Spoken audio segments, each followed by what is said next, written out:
what's up guys? So today nandito tayo sa Pantabangan. Dito lang sa may helipad.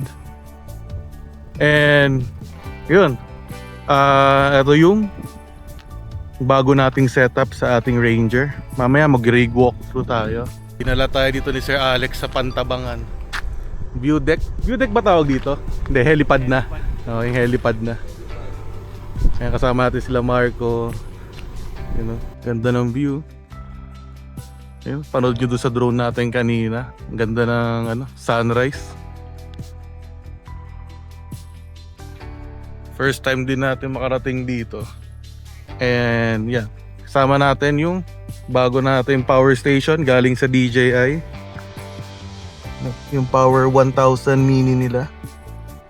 Hi guys, so bago tayo pumunta sa ating pupuntahan sa bandang norte, gusto ko muna ipakita sa inyo itong bagong power station natin na gagamitin natin sa ating mga adventures. Ito ang DJI Power 1000 Mini galing sa DJI Philippines. So maraming salamat DJI Philippines for sending this power station over. So as you can see, itong DJI Power 1000 Mini is half the size nung Power 1000 V2 na meron din tayo.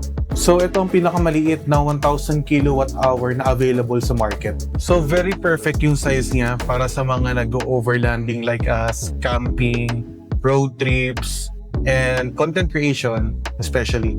So perfect na perfect din ito para sa home emergency backup. So ginagamit din namin ito sa aming rice cooker, induction cooker, and for desktop use. So perfect na perfect ito para sa mga work from home peeps like us. So hindi po pwede tayong mawalan ng internet or power sa ating laptop or computer, no? So most especially now na merong mga rotational brownouts or whatnot. So very perfect itong Power 1000 Mini and helpful, no? Para continuous lang yung ating pagtatrabaho kahit na merong brownout. So itong DJI Power 1000 Mini, since half the size siya nung Power 1000 V2 natin, it is very lightweight. Kaya siyang buhatin with one hand since isa lang din talaga yung handle niya. And itong 1000 Mini has a 1000 watt stable output. And meron din itong 4 types of charging, no? Meron tayong grid charging, solar charging available din dito sa 1000 Mini. And yung car fast charging, no? Kagaya ng meron tayo na naka-install sa ating overlanding rig. And meron din itong Type-C charging. So doon muna tayo sa dalawang nagustuhan ko talaga dito, no? Sa 1000 Mini is itong retractable na Type-C cord.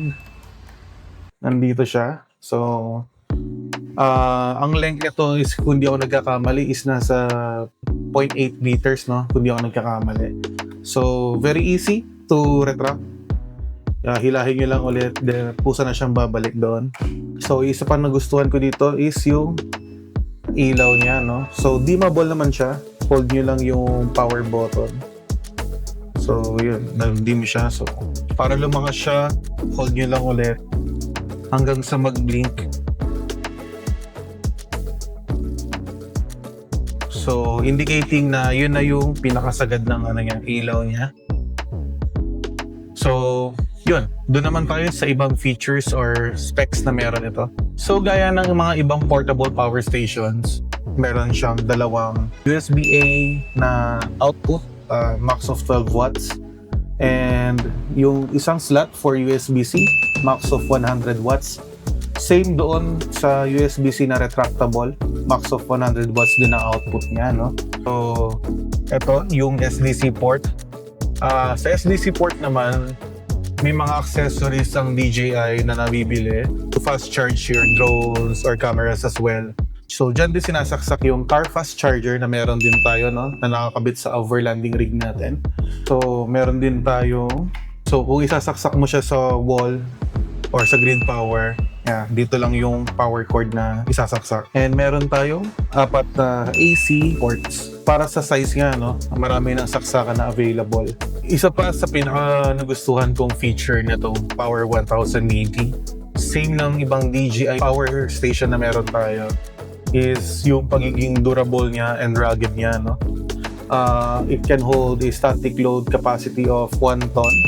So may napanood ako na mga ibang reviews na ginugulungan to ng sasakyan, yung gulong ng sasakyan, as well as yung inulog siya sa staircase. So very rugged and very durable yung design. Kudos to DJI Power. Another cool feature naman na meron ang DJI Power 1000 Mini is yung UPS mode niya, no?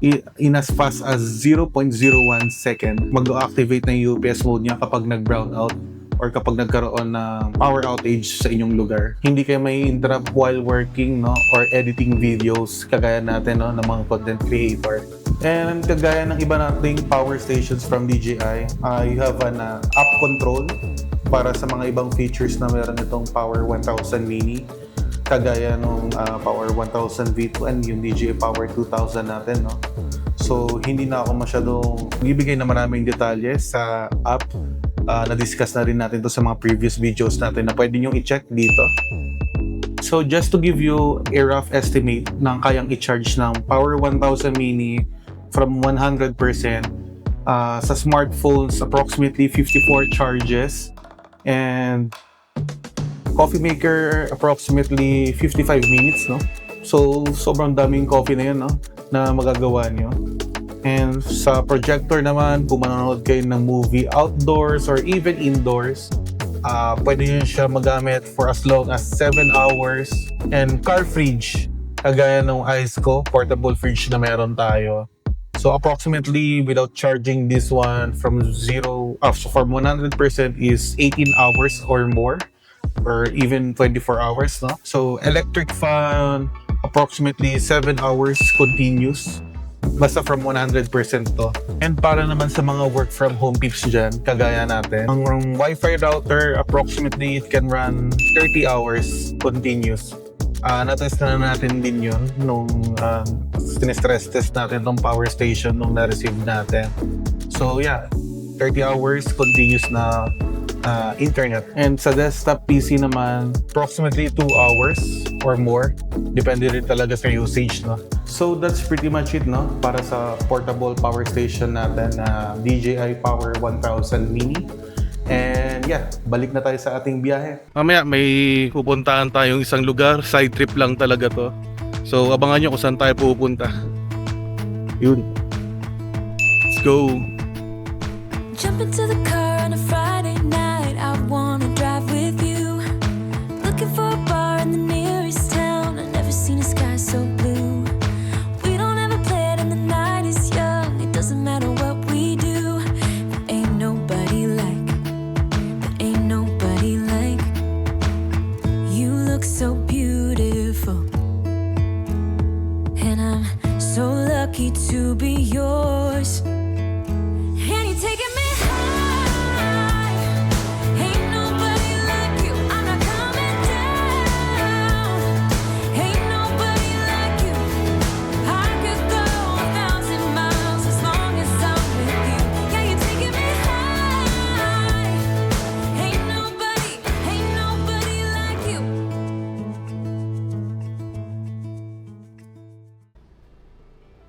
Yun, no?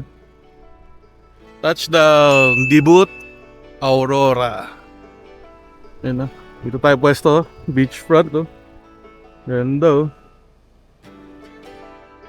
Yan, dito nakapwesto sila Marco, Sir Alex. Bukas darating si Sir Noel. Oh, ito. Bukas na tayo ng awning para matansya na yung mga pupwestuhan. Para dikit-dikit awning.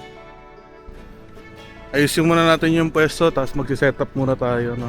Mamaya magre-rig walkthrough tayo.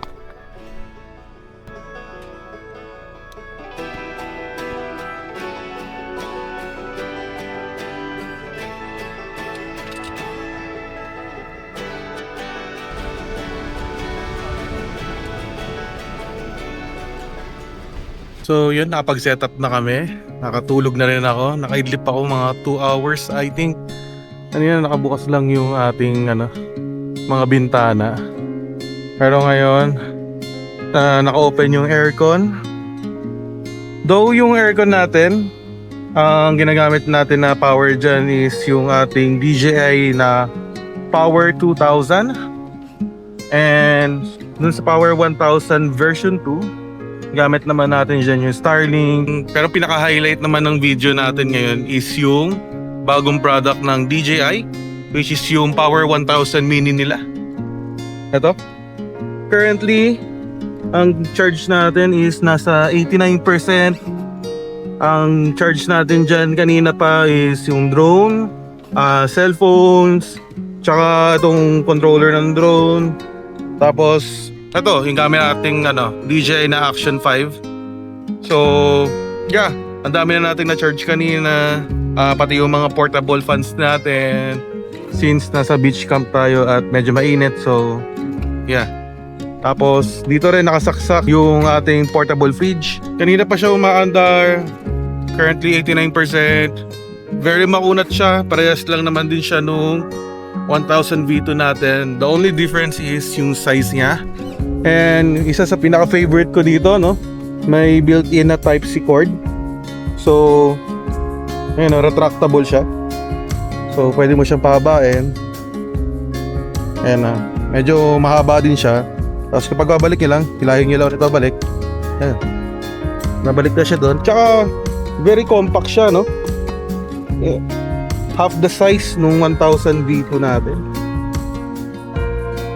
And magaan lang siya, very handy. Pwede yung iakyat sa RTT, which is gagawin natin later. Kasi bago tayo matulog, mag-charge ulit tayo ng mga phones. And yung gagamitin natin yung ilaw ng ating RTT. So, tignan natin mamaya. Babalik tayo dyan. Mag-swimming na ako dahil lapot na ako. Alam nyo naman ngayon, summer. Sobrang init ngayon. Dito si Marco. Si Pixel by Marco. Follow nyo sa Instagram. Yun, no? Ang kanyang rig, Raptor. Naka ARB Esperance. Si Papang may ice ko din siya. Pack off-road water. At tingnan natin yung setup niya. Ice ko fridge. Naka roller lid. Front runner na rack. ARB Esperance. Yun.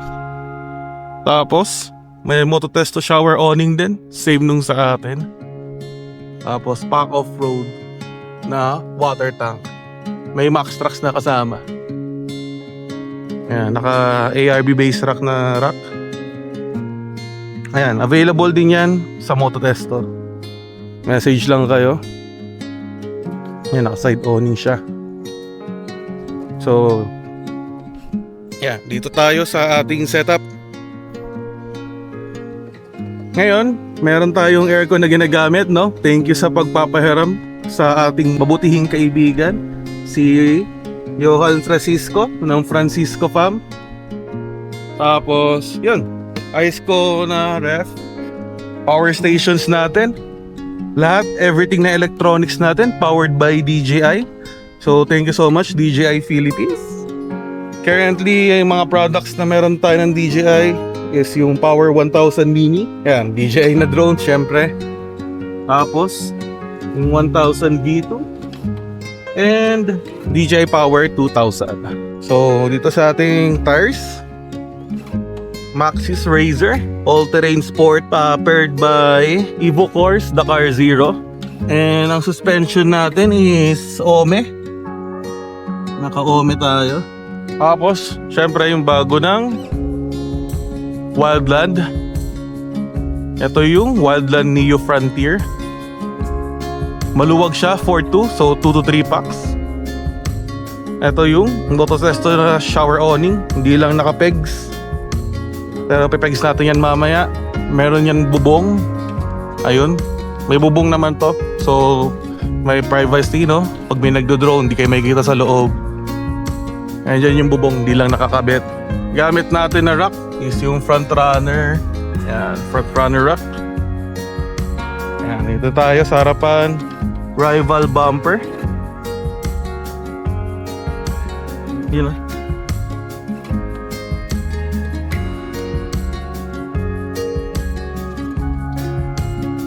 thank you so much, Mototesto and Rival. Ito naman yung ating Baja Designs na LP6.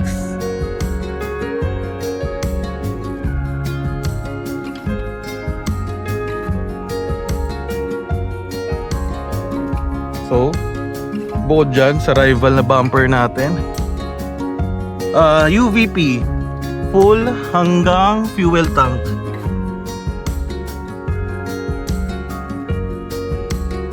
So basically, yun yung mga bago sa ating rig, no? So ito pa pala isa, yung Mototesto 270 awning natin pa rin.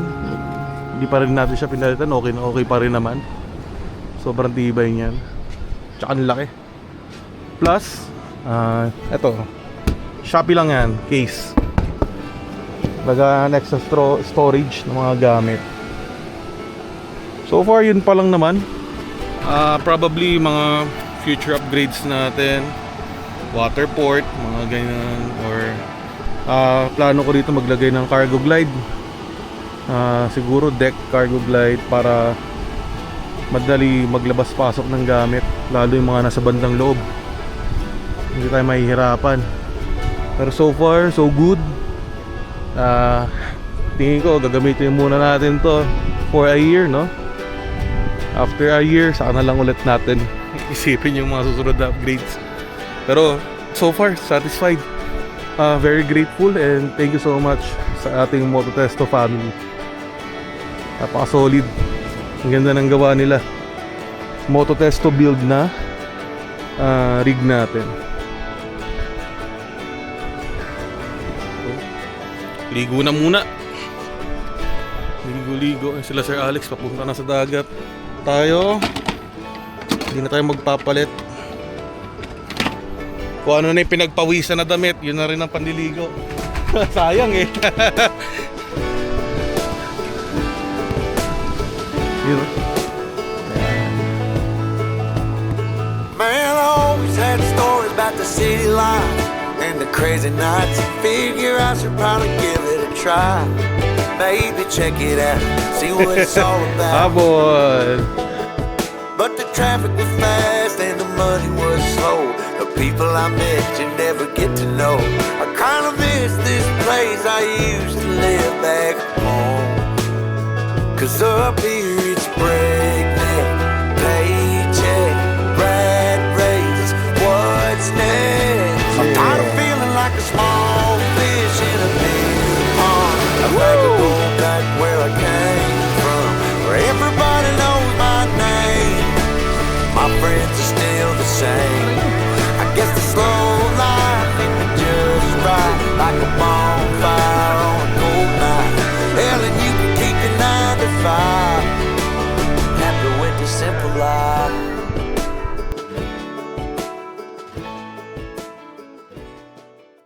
What's up guys? So time check, it's already 5:32 and yeah, nakapag-shower na tayo, no? After natin maligo sa dagat. Grabe, medyo, sabi ni Sir Alex, medyo banayad pa daw yung ganyang alon. Pero kanina lumalagpas taon na eh. Kinakain na kami ng alon kanina dun eh. Masaya, masarap ng tubig. Tsaka lalo kanina, galing kami sa sobrang lapot dahil nga maalinsangan yung hangin. Mahangin, malakas-lakas naman yung hangin kanina. Pero yun nga, siyempre summer, mainit-init pa. So may mga buga ng hangin na mainit-init. So yeah, enjoy. First day pa lang natin dito and first time natin dito sa Debut, Aurora. Actually sa Aurora mismo, first time na natin pumunta dito, no? Though nakikita-kita ko na siya dati sa Facebook, sa Instagram, sa mga social media posts na yun nga, ang ganda niya. Ang ganda ng dagat, malinaw. Kanina blue na blue yung tubig. Grabe, sa picture, nung tanghali. Sobrang linaw, sobrang ganda. Ngayon, chill na lang tayo. So far, sarap. Sarap ng biyahe. Solid. Ganda. Solid biyahe. Ayan sila Sir Alex. Kakaahon lang.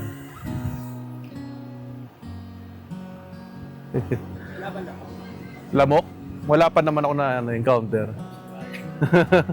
Pwede, no? Wala rin naman, di rin naman malamig eh. So nagpe-prep na kami ng dinner. Almost dinner time. And rice cooker gaming. Yan. Camping hacks. Rice cooker. Gamit natin tong DJI Power 1000 mini. Currently, sa rice cooker na gamit natin, nasa 563 watts. May nakasaksak pa tayo dyan. Portable fan din doon. Nagcha-charge dyan. So yun. Setup natin ngayon. Gabi. Nag-DIY tayo. Actually, yung friend natin, si Francisco Pam, yung nagpahiram ng aircon. Ginawan niya tayo ng ilaw para sa ating awning. Tapos ako na yung nag-DIY nung ilaw paikot dito sa truck bed. So para medyo maliwanag habang nagkakalat talaga ng gamit sa likod. Medyo magulo lang, mga tambak-tambak, ano-ano. Ayusin natin yan bukas na. Medyo pagod na kanina. Anong dinner natin?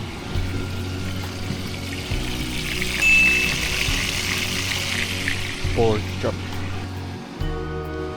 Walang stars. Uulan. Medyo maulap. Tapos nawalan pa ng hangin. Nakapwesto sila Sir Alex sa likod. Tao po. Yun. Ano pong dinner?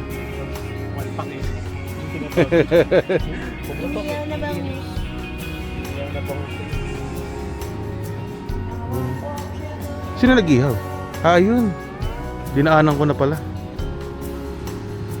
Ayun, may inihaw na bangus din, Hey.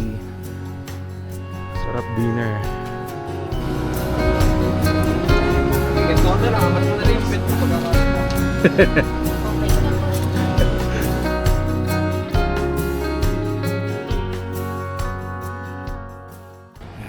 Good evening guys. Yan, gabi na. Tulog na yung mga kasama natin. Yan sila Marco, si Sander. Medyo masama yung pakiramdam pero okay lang daw sabi ni Sir Alex. Yan, nandun sila sa kabila. So tayo working tayo ngayon. So dito tayo. Yan ang work setup natin ngayong gabi. Yan yung mga magagandang perks pag naka remote. Nagligpit na ako ng konti ng mga gamit. Inayos ko na doon. Para just in case na umulan, safe yung mga nandyan. Hindi mababasa ng ulan. Nasa gitna. Mga nasa gilid naman usually lang yung ang nababasa ng ulan. Yung basura namin, akit ko muna dito para hindi kalkalin ng aso. Pagka inatira, pinatong ko na rin din muna dito para safe sa mga stray dogs. So yun lang, work muna tayo.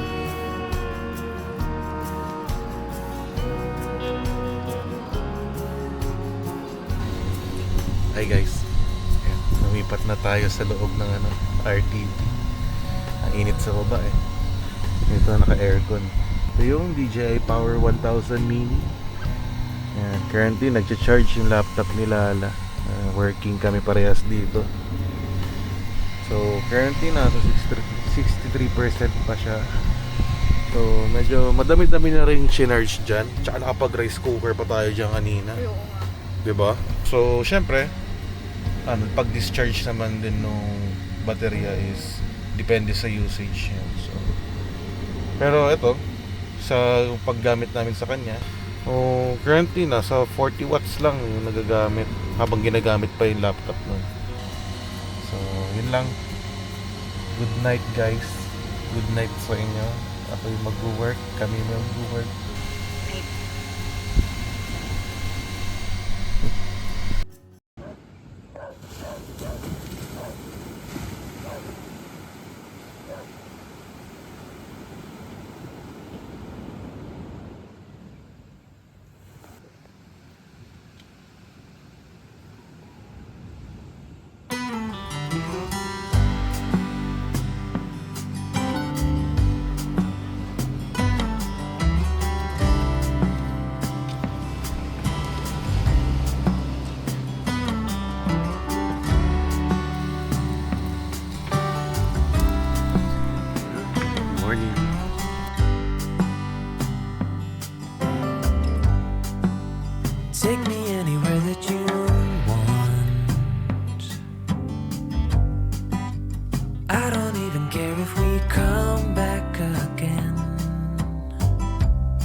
And as long as the stars are shining above us, then I just wanna be where you are. I don't wanna close my eyes, then I might miss a moment of you. And as long as the sun shines upon us, and I just wanna be where you are. 'Cause with you I feel no fear, and when you hold me all my wounds are healed. When I'm with you I feel safe. There is no pretending, no need to escape. And I know I just wanna be where you are. I know everything has an